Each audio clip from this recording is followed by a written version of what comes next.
Before you all lies a scene from another world. Brown wood with an impossible sheen forms a platform that leads to a desk, backlit by a curious shape. It appears as the night sky, but filled with swirls of impossibly numerous stars, colored in pinks and blues and whites.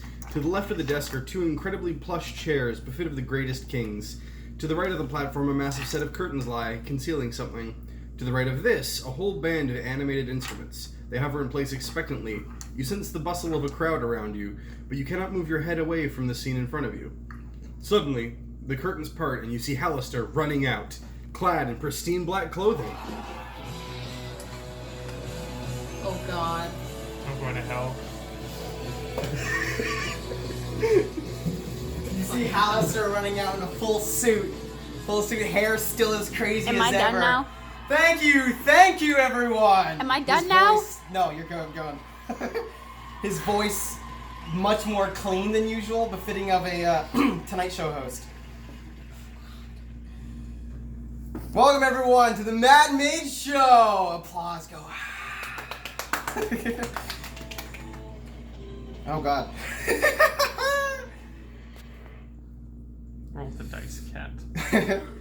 The Illithid have announced a new biological advancement in the works that will bolster their ability to control the surface races of Toril.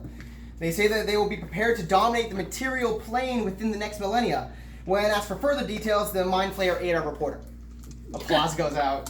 All sorts of laughter.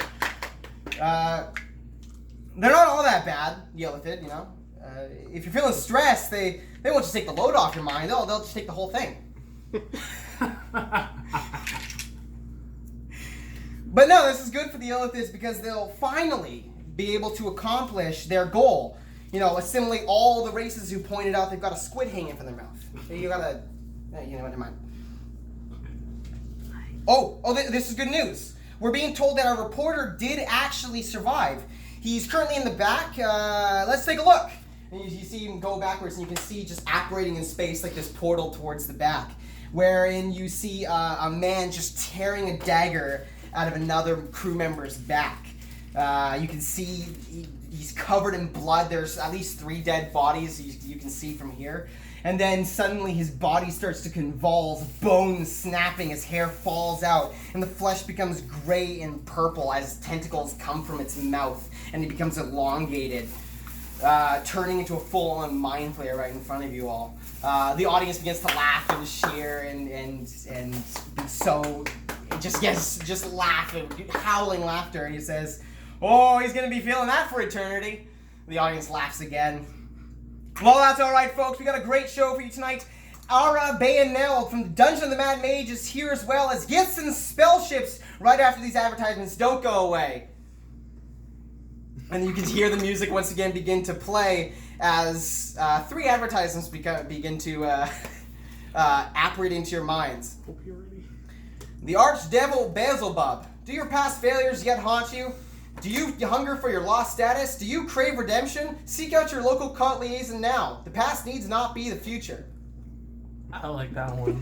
Have you been experiencing memory loss, confusion, complete loss of a brain? Have you been seeing strange tentacle beings? You could have a Mind Flayer infestation. Call 1-800-GIF-YANKEE now for a free consultation. A Gith-Yankee night is already on its way. I like that. Adversity looks around every corner. Welcome it, conquer it, never shy from adversity. Meet its gaze and just do it. Under Mountain Dew. Do the do. So the music comes back in and he says, "Oh, and welcome back everyone. I am so excited to announce our guest for tonight. Everyone's favorite paladin from the Dungeon of the Mad Mage, Ara Bayaneld." And you suddenly find yourself behind the curtain, and without even, with no conscious thought, running out onto the stage. You try to look past the Who do I lights, film now? but it's just bright. And you see just a cascade of darkness, all with crowd cheering and cheering and cheering and calling your name.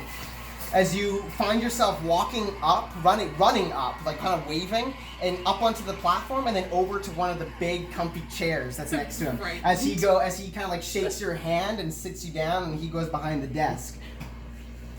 Who do I film Again, now? explain this again. Whoever talks. Okay. So, Ara, you've been playing this game for quite a while now. How are you enjoying the adventure? I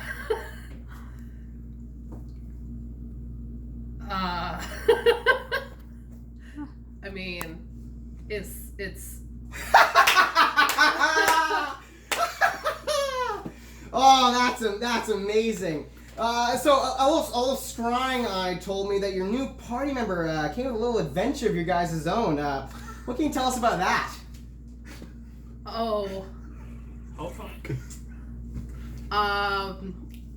Are you asking about the stripping or the Beatles? Whatever you want to say. I'll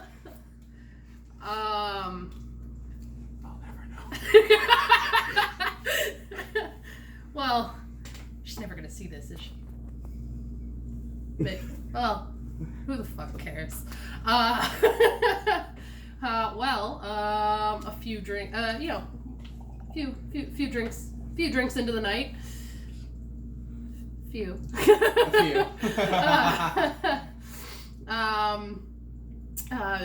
Music. One of my party members decided to that it would be a great idea to join in a sort of a Beatle battle. I guess that's going on. Audience laughter.